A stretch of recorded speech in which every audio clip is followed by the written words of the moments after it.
Imagine a winter forest swallowed by snow, where a ranger fights for breath beneath the drifts, and a loyal German shepherd refuses to let him go. This is not just a story about survival in a storm. It is about loyalty that defies the cold, about courage that walks on four legs, and about the quiet miracles that happen when hope seems frozen. If you are watching right now, tell me in the comments where you are from.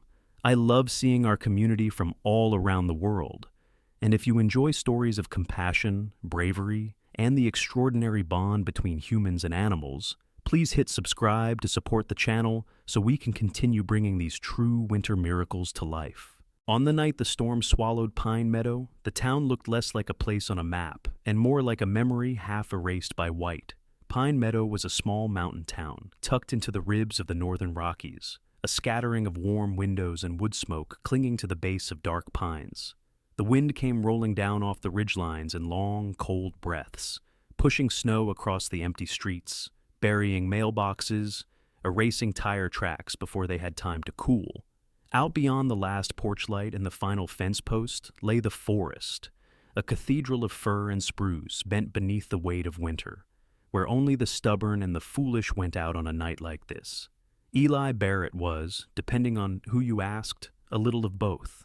Eli was 34, tall but not imposing, with the kind of build that came from years of walking more than lifting. Long legs, runner's shoulders, a back slightly bowed from wearing packs and bending over tracks. His hair, a dark sandy brown, stuck out from beneath his wool cap in damp curls where snow had melted and refrozen. A faint scar traced along his jawline, a pale crescent from a fall on black ice years ago, and his eyes were a steady gray blue, the color of distant peaks just before dawn. People in town said Eli listened more than he spoke. It was true. He had the quiet patience of someone who had spent half his life reading the language of trees and mud and paw prints. Losing his father, an old-school logger who died when a hillside gave way in an illegal cut far from regulations, had burned something into him when he was only 16. A bone-deep conviction that the land deserved guardians, not thieves. It was what steered him away from the mills and up into the ranger's cabin in the hills, what kept him on patrol even when the weather made the radios crackle and the roads vanish. Tonight, the wind bit at his cheeks like teeth, and the beam of his headlamp was a pale tunnel in a world of swirling white. Snowflakes spun through the cone of light, each one a brief, glittering moment before merging with the rest into shapeless drifts. Beside him moved Lark.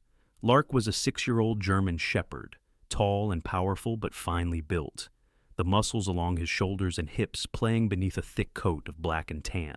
A dusting of fresh snow outlined his ears and the ridge of his spine, turning him into something carved from winter itself.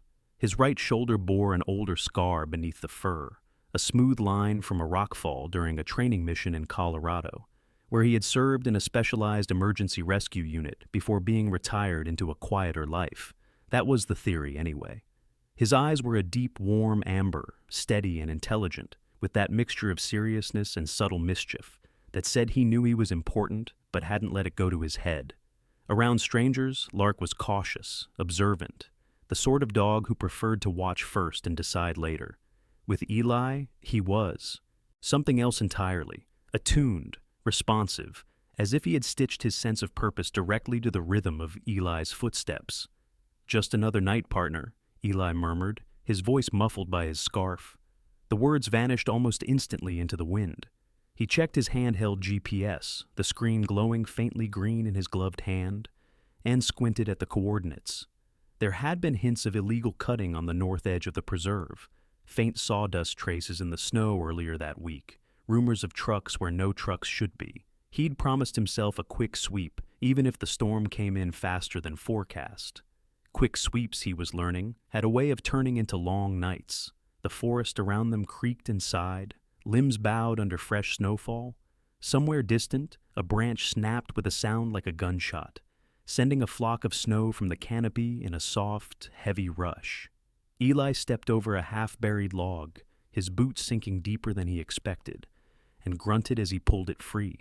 Lark forged ahead, nose low, tail cutting through the swirling flakes, pausing now and then to test the air.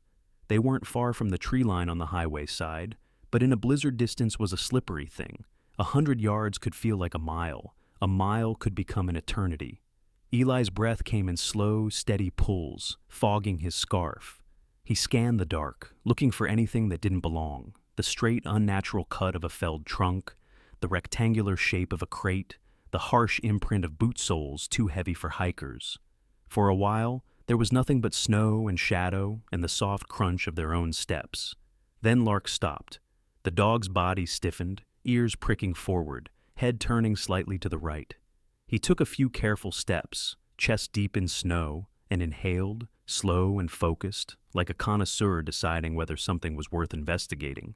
Eli, already tired, felt a small spark of alertness flicker back to life.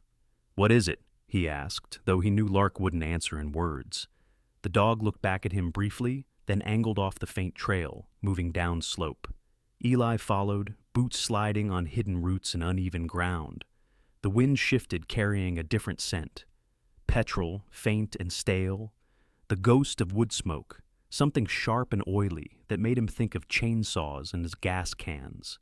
The beam of his headlamp caught the scar of fresh tracks half filled by snow, the flattened impression where something heavy had been dragged or rolled.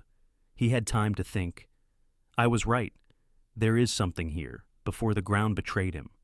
A hidden dip lay beneath the powder, one edge crusted and slick. His foot skidded out. His other boot plunged into emptiness. His weight pitched forward, momentum carrying him down a short, steep shelf. The world tilted, spun, and then there was a solid, unforgiving impact, a rock or buried stump catching him hard along the ribs and the side of his head. The light from his headlamp careened wildly, painting the trees in a dizzy arc before winking out as it hit the snow. For a moment, there was nothing. No wind, no cold, nothing at all. Then sounds seeped back in, muffled and far away. The rush of air through branches, Lark's bark cutting through the storm, a sharp, alarmed sound he rarely made. Pain came next, bright and hot in his skull, pulsing behind his eyes. He tried to move and realized his leg was twisted awkwardly beneath him, his back pressed into snow that felt like it was trying to mold itself around his body. Lark appeared at his side, a moving warmth in the cold. The dog's breath panted clouds into the air, his nose nudging Eli's cheek, then his shoulder, then his gloved hand, as if trying to find a switch that would make him stand up again. Eli managed to lift his eyelids, the world a blur of gray shapes and whirling white. "Easy, boy," he whispered, though his voice came out as little more than a scrape. He knew enough to realize he was in trouble. The throbbing in his head, the strange heaviness in his limbs, the way the night seemed to fold in at the edges, it all spoke of concussion and shock. The storm was thickening too, snow coming harder, the wind growing more confident. Hypothermia wasn't a word out here. It was a patient predator. Lark didn't understand the word, but he understood the situation in his own way. This was not the first time he had found a human in the snow. Training ran in his veins like instinct layered over instinct. First, he barked, a series of short, sharp calls, the emergency bark he'd been conditioned to use when he found someone down. The sound carried farther than any human shout could in the storm, but there was no guarantee anyone would be close enough to hear. Pine Meadow was small. The highway that skirted this edge of the forest was usually quiet on good nights, nearly deserted on nights like this. When nothing answered, Lark shifted to Plan B, the one they had practiced on the training fields under blue Colorado skies. His jaw closed gently but firmly around Eli's sleeve near the wrist. He tugged. Eli's arm moved a little, his body sliding an inch through the granulated powder. It wasn't much, but it was something. He tugged again. And again. He braced his paws, claws digging into the crust beneath the fresh layer, and used the strength of his shoulders to drag, then pause, then drag, then pause. Each movement cost him effort. His own right shoulder twinged with every pull, the old injury protesting, and the cold sank deeper into his joints.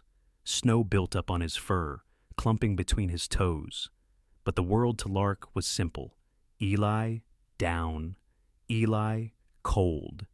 Eli must move. Slowly, with a determination that did not know how to measure distance in kilometers or yards, only in far and not far enough. The dog inched the man toward where his senses told him there might be help. Even through the storm, Lark could pick up faint threads, the mineral tang and chemical ghost of road salt, a distant mechanical hum that was not the forest's, the thin, distant hum of tires on asphalt swallowed by wind. Somewhere nearby, the highway waited at the edge of the trees like a river of possibility. Above them, the sky was a swirl of low cloud and blown snow. The trees thinned gradually, shadows opening up, the ground leveling. Eli drifted in and out, awareness flickering like a candle. He had fragments of thought. Lark, good boy. Did I miss something at the cut site? Dad would have said, this is what happens when you chase trouble alone. Each time he slipped closer to the dark, there was Lark's weight against his arm, the feel of being moved, however slightly, as if the dog were refusing to let him sink fully away. At last, the trees broke. They emerged at a shallow angle onto the roadside, where piles of plowed snow formed jagged ridges along the asphalt. Out here the wind felt different, channeled by the open space, bitter and impatient. The highway itself was a narrow ribbon of dark, the reflective paint of its center line barely visible beneath a thin layer of blowing powder. No headlights cut the night. For a moment, it was just man, dog, and storm. Lark paused at the edge of the drift, chest heaving, sides expanding beneath his thick coat. His tongue lolled briefly, breath pluming in heavy bursts. He had dragged Eli far enough that the ranger's upper body lay partly exposed near the guardrail, his jacket now more white than green, eyelashes rimed with ice. Lark released his sleeve long enough to lift his head and bark again, the sound raw but determined. Far down the road, around a bend where the highway curved past an outcrop of rock, a pair of headlights appeared, two small stars struggling through the snow. The vehicle moved slowly, cautious on the slick surface. As it drew nearer, the beam washed over the drifting flurries and fleetingly caught the half-buried reflective sign announcing the town limits of Pine Meadow. Inside, the truck sat Ryan Hale. He was 42, broad-shouldered from a youth spent ranching before he traded saddle leather for a badge. His hair, once dark, was now threaded with silver at the temples, and his face carried the rough kindness of someone who had seen both the best and worst of people and still chosen to believe they were worth protecting.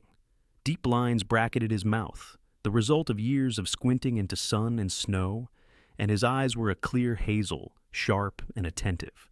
As sheriff, Ryan had a reputation for being steady and fair, with a dry sense of humor that surfaced in safer seasons. In storms, he was serious. One winter years back, a call had come in late about a stranded car. He had assumed another deputy was closer, and by the time help arrived, the driver, an older man, had already frozen. Ryan carried that night with him, like a weight in his coat pocket, something he checked without letting anyone see. On bad. Nights, he drove himself. The truck's heater rattled, its vents exhaling lukewarm air that barely kept the windshield clear.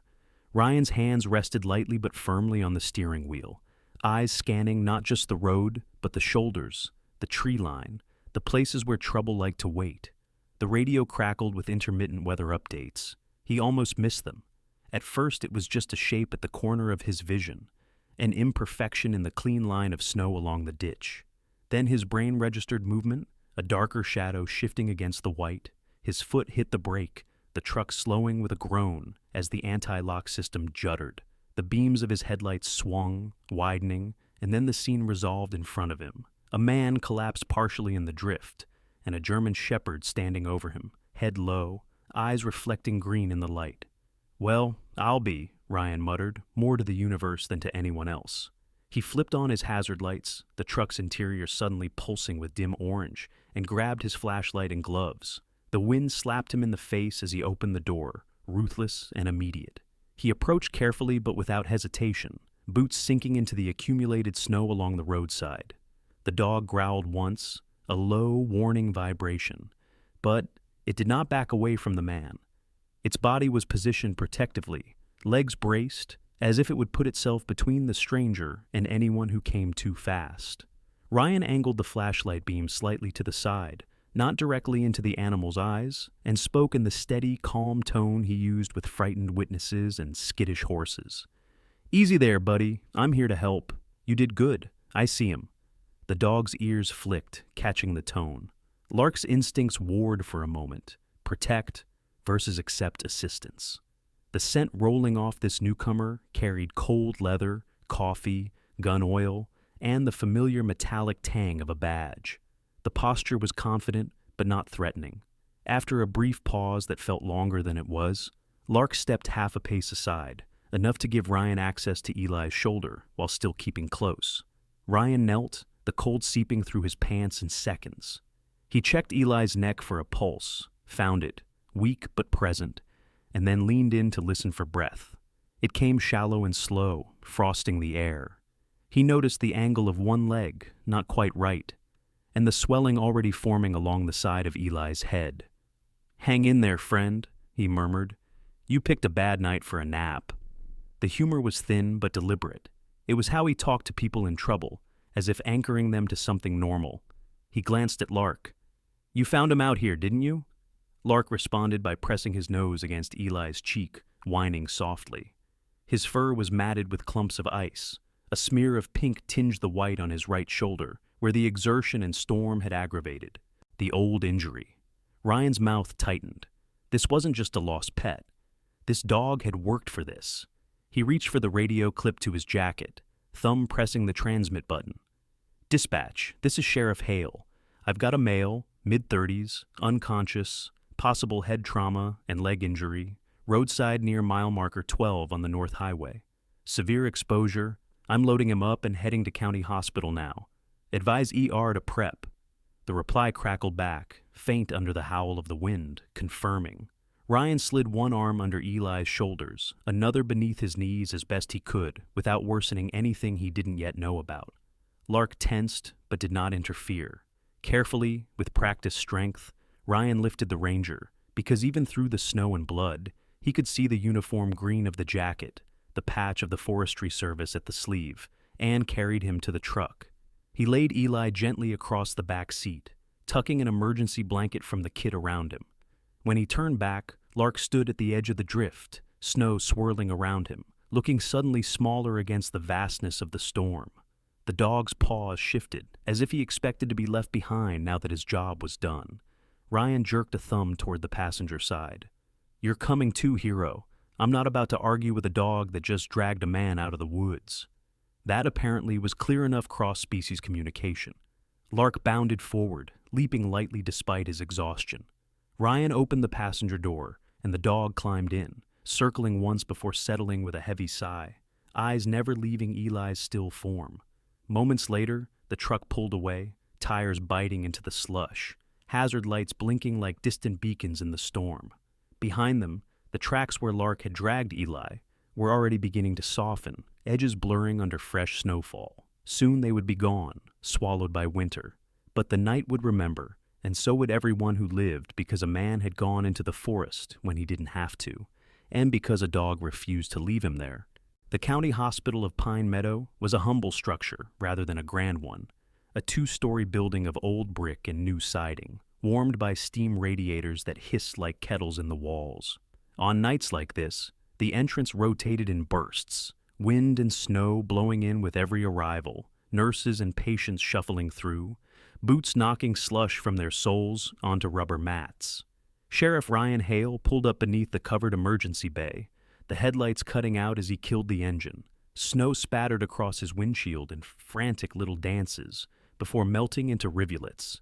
He stepped out, opened the back door, and with great care lifted Eli Barrett, still unconscious, eyes half-lidded, blanket wrapped tightly around him. Inside the ER doors, warmth lapped over them like a soft tide of light and air. Nurses converged with a stretcher, their voices brisk, professional, and reassuring. Ryan answered rapid questions. Adult male, Ranger, head trauma, fall injury, probable concussion, possible rib damage, exposure, as if reciting battlefield intel. 2 women now worked on getting Eli settled onto the stretcher. One of them was Judith Farron, a senior ER nurse of 58, short in stature and sturdily built, with steel gray hair in a tight bun, and reading glasses always hanging from a lanyard on her chest. Nurse Farron had a briskness that could feel abrasive at first, but beneath it lay a deep, almost maternal sense of protection for every patient who came through her ward.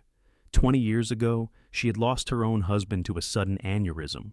No warning, no time to say goodbye. And since then, she had adopted every patient as if keeping them alive were a personal promise she refused to break. "Let's get him scanned and warmed," she ordered, already guiding the stretcher down the hall. "And Page Hart for the dog. I heard the sheriff brought in one." Ryan blinked. "Already? How did—" Nurse Farron gave a tiny sniff. "News outruns radio around here." Behind them, the glass doors slid open again. A gust of snow-laden air swept inside as Lark trotted, shook frost from his coat, and stopped next to Ryan's knee. The dog's presence drew surprised looks. A German shepherd in an ER tended to do that. But nobody moved to shove him out.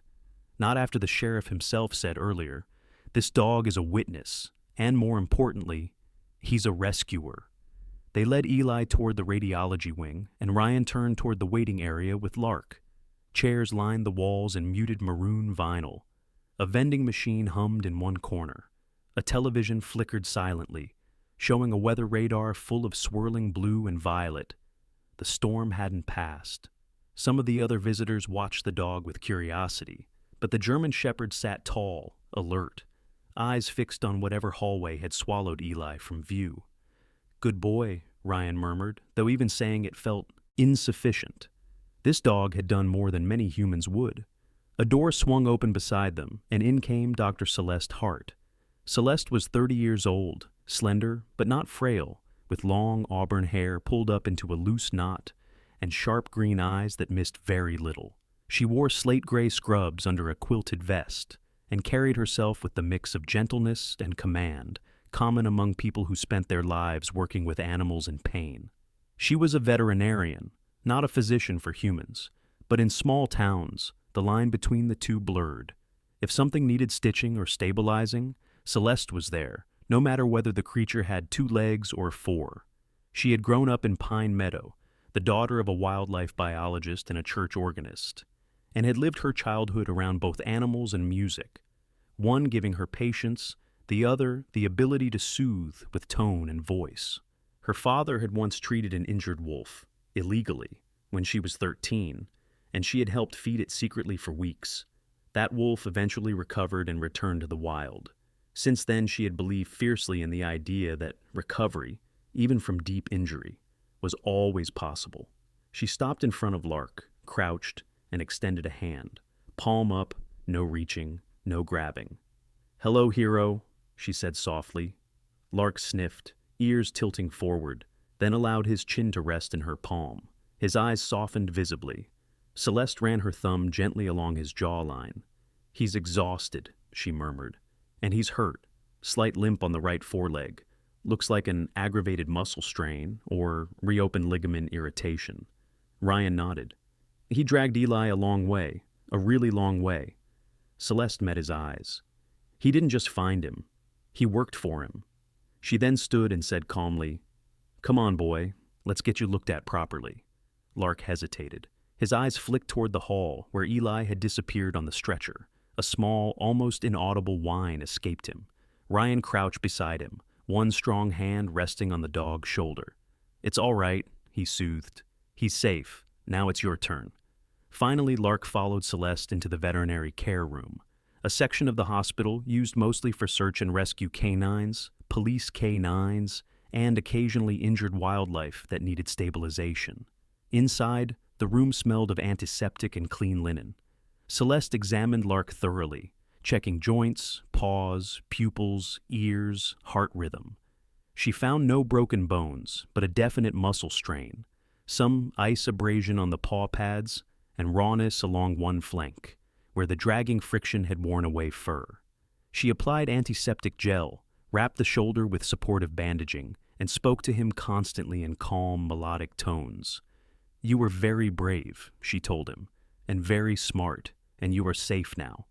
Meanwhile, down the hall, in a bright-lit imaging room, Eli was being scanned for cranial trauma.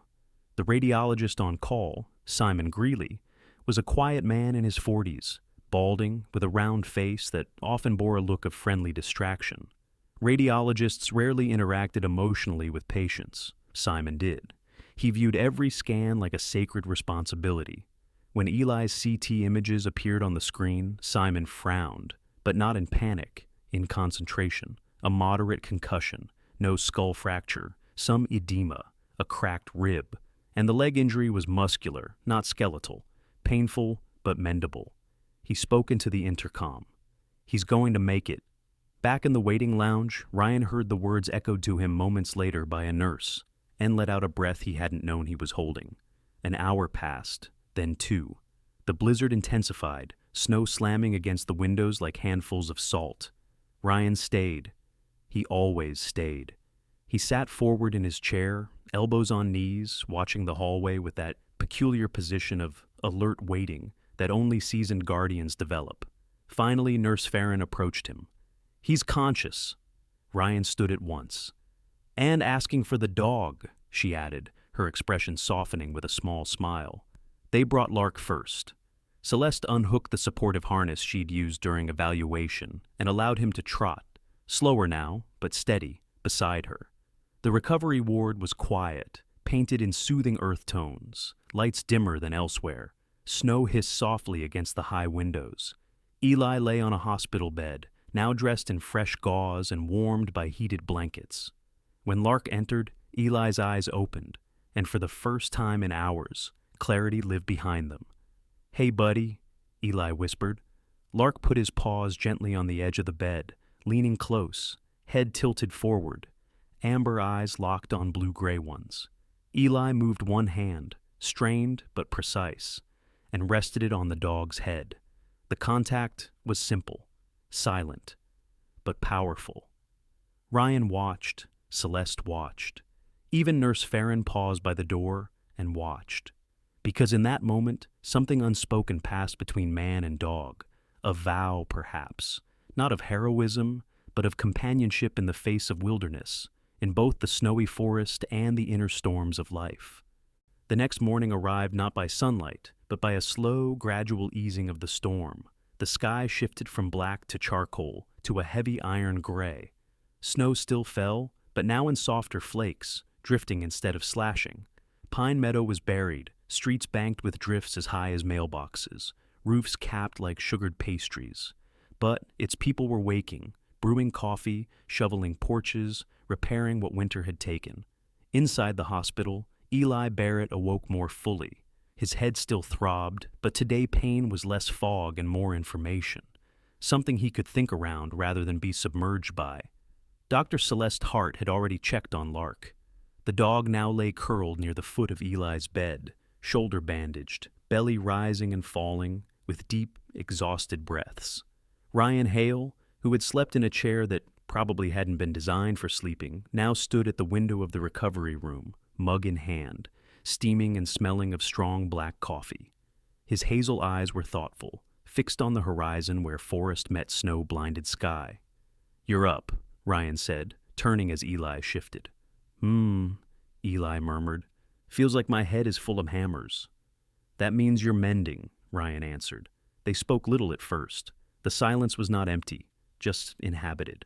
Lark eventually lifted his head, perked his ears, and looked between the two men as though confirming something wordlessly before resting again. Then came the question, quiet at first. "What happened out there before you fell?" Ryan asked. Eli closed his eyes. The memories came not in cinematic clarity, but in pulses, smell of gas fumes, buzzing chainsaw, flash of a man's profile in torchlight, and then sliding, falling, impact. He exhaled slowly. "There was someone else in the woods, not just old logs and tracks. Someone was operating at night, and they weren't trying to hide from me. More like they expected to be alone." Ryan's jaw tightened. "You saw them?" "Not clearly, but I heard them, and I saw lights, artificial, and tracks, fresh ones." His voice gained strength as he continued. "There was a camp, a cut site. I think they've been working at night, harvesting timber illegally before the state renewal survey." Ryan considered this gravely. Eli was not the type to exaggerate. If he said something was there, it was there. "All right," Ryan said at last. "We'll go look." "Not we," Eli protested, shifting upright. "Me," Ryan chuckled, not mocking, but paternal. "Son, You can barely sit up without wincing. You're not going anywhere." Eli scowled with the stubborn dignity of someone who considered injury merely a temporary inconvenience. But before he could argue further, another presence approached the door. Josie Martinez. Josie was 36, one of Pine Meadow's environmental investigators, and one of the best. Average in height, with sharp E-seal shoulders and dark coiled hair pulled into a knot. She had eagle-sharp brown eyes that assessed everything and missed nothing. She had a reputation for relentless logic, tireless fieldwork, and an unusual ability to memorize patterns. Tracks, trucks, license plates, faces. She stepped into the room with a tablet tucked under one arm. Her tone was brisk, straightforward, but respectful. "You're alive." Eli managed a grin. "Not fully sure yet." Josie pulled up a chair and sat. "I reviewed your GPS logs, the section you were patrolling before the fall. Something interesting. Your recorded trail stops abruptly about a kilometer from the highway marker, then resumes only after Sheriff Hale's truck approached." Ryan raised a brow. "That means," Josie answered, "means the tracker didn't malfunction, means there's a dead zone, either natural interference or someone installed a short-range jammer." That word, jammer, landed with weight. Eli frowned. "There's only one person who'd know how to do that. And why?" Josie nodded. "Calvin Merrick." The name felt like a crack of ice across the room. Calvin had once been Eli's closest colleague. 10 years of joint patrols, shared field camps, laughter around thermoses of coffee and frozen midnights. Brown-haired, muscle-lean, fast-thinking, Calvin had always been the type who moved with easy confidence, who whistled while working, who joked about everything, often to relieve tension. But a year ago, something had shifted. He had become restless, irritable, avoidant. His debts, rumored for years, had caught up. If a corporation had approached him, promising money, it would have been an easy temptation. "What did you find?" Eli asked. Josie tapped the tablet. "Camera trap images. Look." She swiped to show a grainy night vision photo. A truck. Covered bed. Tires heavy enough to be logging grade. License plates obscured. Another image, the blurred shape of a figure carrying a saw case. Another, 2 men bending over freshly cut pine boards. Then, a final image, Calvin's face, partially turned to the camera, shadowed, but unmistakable to those who had known him. Eli stared long, his jaw set. "Damn it, Calvin." Ryan gently took the tablet, his eyes hardening. "All right, it's actionable evidence." Josie nodded toward the window. "And we have another clue. Tire tracks leading away from the site, broad pattern, deep compacting, suggests a heavy load. They had assistance, company vehicles or hired muscle." Eli felt restless, pain or no pain. "We need to go back, today." Ryan held up a hand. "Slow. First, you recover. Second, we prepare. We don't march into this blindly." Josie added, "I'll assemble the search team, but I need one more thing from you." She leaned forward. "When you fell, did you hear any voices?" Eli frowned, digging into the memory. One voice, deep, raspy, laughing at something. He closed his eyes to replay it. Then, "Yes, one of them. Wasn't Calvin. Someone older. Maybe." He hesitated. Josie was patient. Ryan waited. Lark watched, ears alert. "Someone I've heard before. In town." Josie's brows lifted. "Who?" But Eli shook his head. "I don't know yet. It'll come back." At that moment, Lark rose and padded toward the door, tail rigid, head tilted, as though hearing something beyond human perception. His bandaged shoulder didn't hinder him. He walked with dignity. A second later, footsteps approached. A young orderly knocked and entered with calm deference. He was a minor character in this larger tapestry. Devin Oaks, 23, sandy blonde hair, acne scars at the jawline, earnest and soft-spoken. Devin had moved to Pine Meadow only 2 years ago, following his mother, who had taken a housekeeping job at the hospital. He was known for being conscientious, sometimes awkward, but kind of heart. He peeked in. "Sorry, just here to check Eli's vitals." Ryan nodded permission. As Devin worked, gently, Eli glanced again at Josie.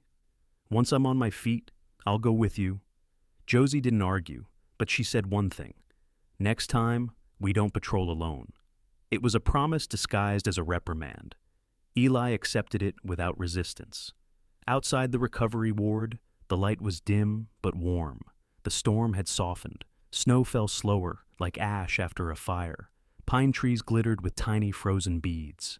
Ryan, Josie, and Eli shared a long look, the beginning of a linked mission. Lark settled at Eli's side. The dog now understood. The job wasn't done. The woods still held truths, and soon enough, they would go find them.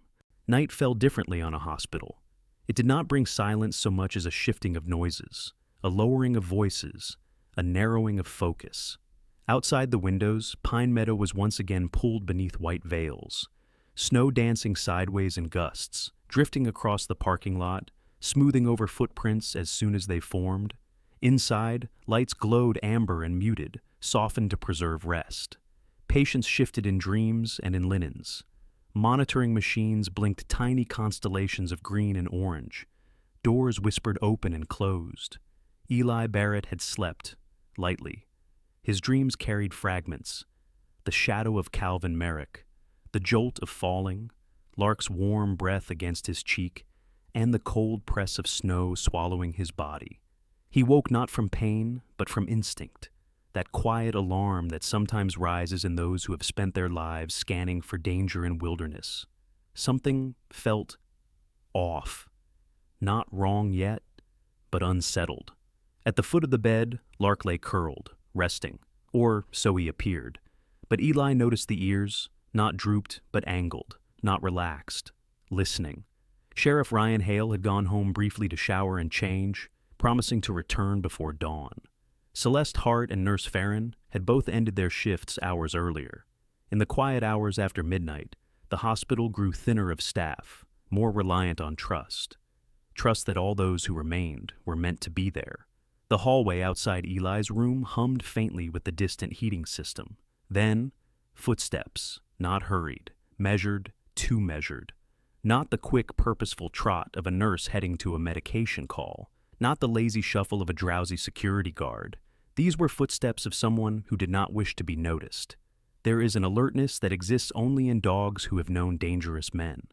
A sudden stillness passed through Lark's body, like a wire pulling taut. He rose, slow, silent, and moved to the door. His nose brushed the lower seam where scent gathered, and he knew, instantly, the smell. That same smell from the forest. Oil, gasoline, sweat sharp with tension. The human scent attached to betrayal. Calvin Merrick, a man who had walked beside Eli for a decade in forest patrol. Tall, bare-knuckled, with a frame built from chainsaw labor and trail hikes. Muscles hardened not at a gym, but against wilderness. Calvin had sandy brown hair usually kept cropped short, a face that could grin disarmingly, and green eyes that didn't blink much when lying. But tonight he was different. He wore a blue maintenance coat, zipped high, and a lanyard with a worn ID badge that belonged to someone else.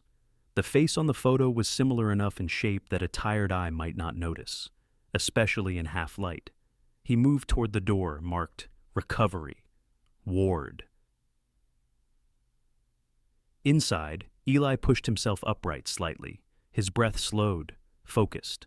Lark turned to him, amber eyes burning low like lanterns. Eli whispered only one word: Lark. It was not a command, it was a release. Outside, Calvin scanned the corridor. He tried the bed check schedule pinned to the wall, knowing no nurse would come for another 20 minutes. He slipped a gloved hand into his coat pocket. A tool, a weapon, or simply nerve. Maybe he didn't even know which he carried. He tapped the room handle lightly, checking if locked. It wasn't. He pushed. The door eased open. The room was lit only by a single low lamp. Eli sat upright, pale. Blood dries to a shadow on skin before washing. His hair was tousled, eyes clear now, clearer than Calvin expected. For a moment, the two stared at each other. 10 years of shared jokes, nights around campfires, mutual trust, all collapsed into that gaze. Calvin spoke first, his voice low, cracking at edges. "You shouldn't have been out there, Eli." Eli answered softly. You shouldn't have been doing what you were doing. Calvin's jaw clenched. Lark moved, not as an attacker, not with violence, but with momentum, like a force, a body thrown forward with purpose. He slammed into Calvin's lower legs, not biting, just disrupting balance. Eli hit the nurse alert button, a bright red square, knowing exactly where it was from earlier. Calvin stumbled back into the hallway, trying to stay upright, elbow striking wall rail, ID badge swinging. Lark stayed between Calvin and Eli, barking once, short, sharp, like a signal flare. Calvin regained footing, turned, eyes fierce.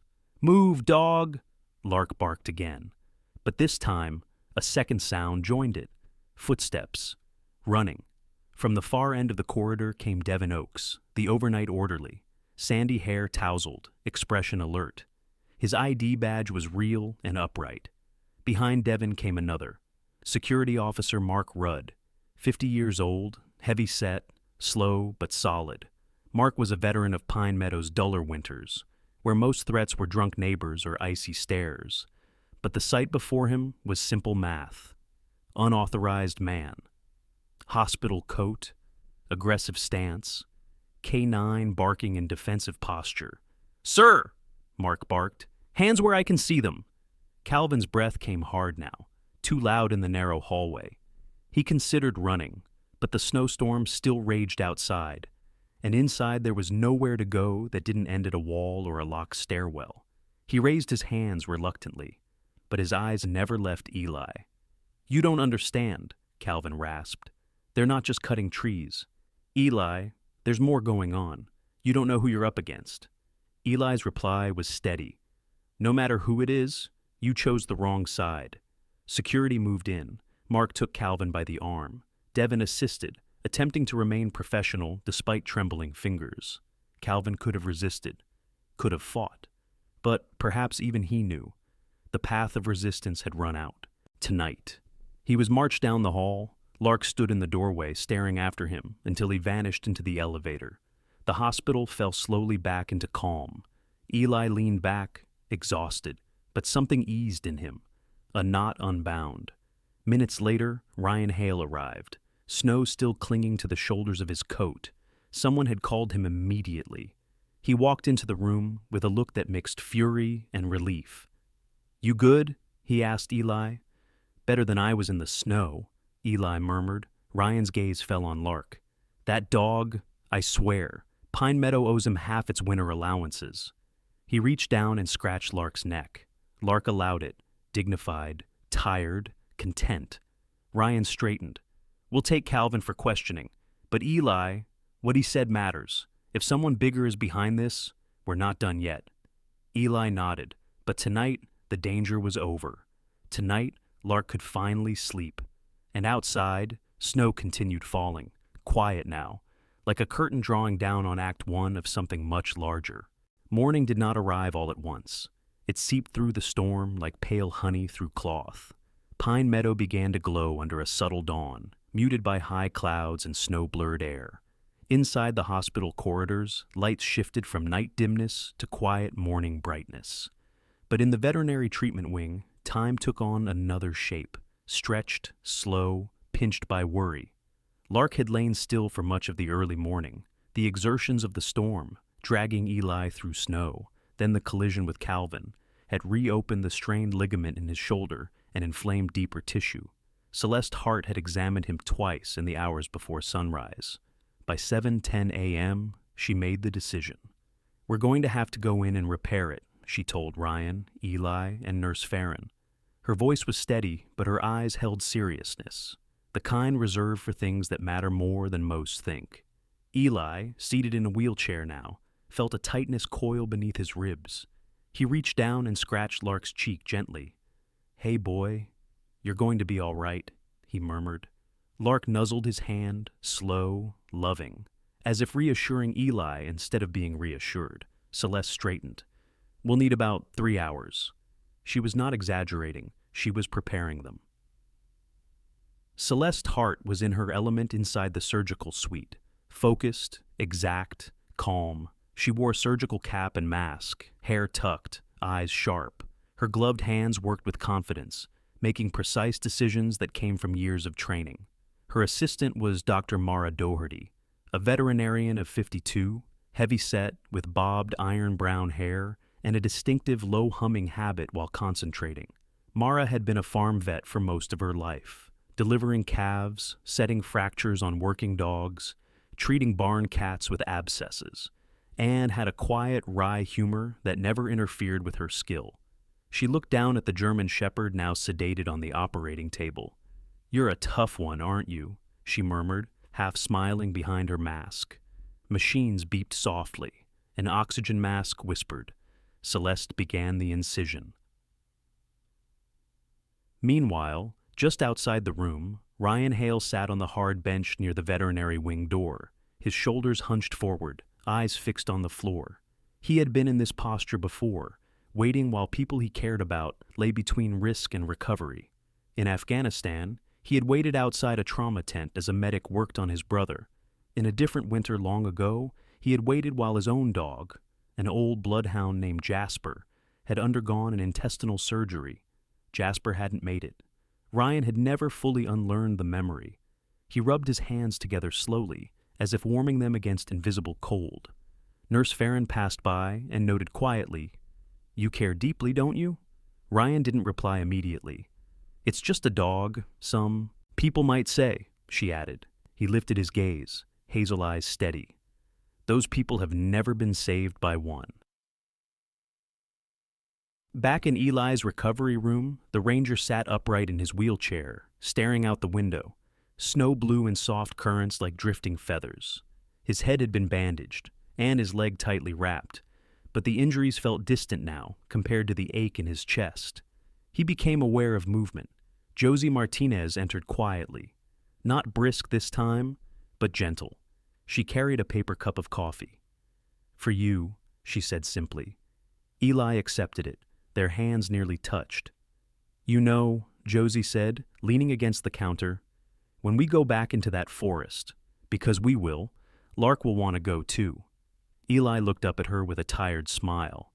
"He's not going to let me do anything without him. And you're not going to stop him, are you?" "No," Eli admitted. "I'm not." Josie nodded, understanding. Then Eli asked very softly, "How long has it been now?" Josie checked her watch. 2 hours, maybe 2.5. Time stretched again. Inside surgery, Celeste and Mara worked like two sides of the same rhythm. They located the strain, deep in the shoulder muscle, and reinforced the tissue using micro-suturing techniques designed for working dogs. "There," Celeste murmured. "We've got it." Mara's voice hummed slightly. "Let's check integrity under mild tension." Celeste lifted the foreleg gently. Everything held. She breathed slowly through her mask, relief touching her motions. "He'll make a full recovery," Mara said, almost like a quiet promise to the universe. They closed the incision with careful sutures, applied the bandage, checked the vitals, and finally, reduced the anesthesia. Outside, Celeste stepped out through the double doors. Eli was wheeled forward. Ryan rose immediately. Josie straightened. Even Devin Oakes, the young orderly, lingered expectantly. Celeste pulled her mask down to her neck and delivered the verdict. "He's going to be fine." A collective exhale passed through the hallway like wind through pine. "He'll be groggy for a while, but he woke up smoothly. When he opened his eyes, the first thing he did," she glanced toward Eli, smiling gently, "was look for you." Eli's vision dampened, but not from pain. "What? Can I see him?" Celeste nodded. "Yes, just be quiet. He's still loopy." They brought him in. Lark lay on a padded mat, blanket over him, head resting on a small pillow. His eyes were half open, dazed but aware. Eli moved beside him and leaned forward. "Hey, boy," he whispered. Lark blinked slowly. Then his tail thumped once, very weak, but unmistakably joyful. Eli placed his palm gently along the side of Lark's head. "Thank you," he said, voice thick, "for walking through that storm." Lark breathed a soft sigh and nudged his muzzle against Eli's wrist. It wasn't dramatic, it wasn't loud, but it was deeply real. Ryan stood behind them, silent. Josie leaned against the doorframe, arms crossed, eyes softened. Celeste watched like someone witnessing something sacred. At last, Eli looked up, slow, thoughtful. "It wasn't luck that saved me," he said. "It was him." Ryan nodded. "It was both of you. He didn't leave you in the snow, and you didn't abandon him to that forest alone." There was quiet between those words, honest and powerful. Outside the window, the storm clouds broke at last, revealing a pale slice of morning sun. Pine Meadow thawed in the golden touch of that new light. And in that warmth, however faint, Lark rested, alive, healing, beloved. 3 weeks after the night that changed Pine Meadow, winter loosened its grip. Snow still sat along the roadsides and packed into the creases of rooftops, but the hard bite of the season had faded into something almost gentle. Soft wind, melting icicles, patches of glassy thaw spreading across the pavement. The whole town seemed to yawn awake. Children sledded down hills in squealing waves of laughter.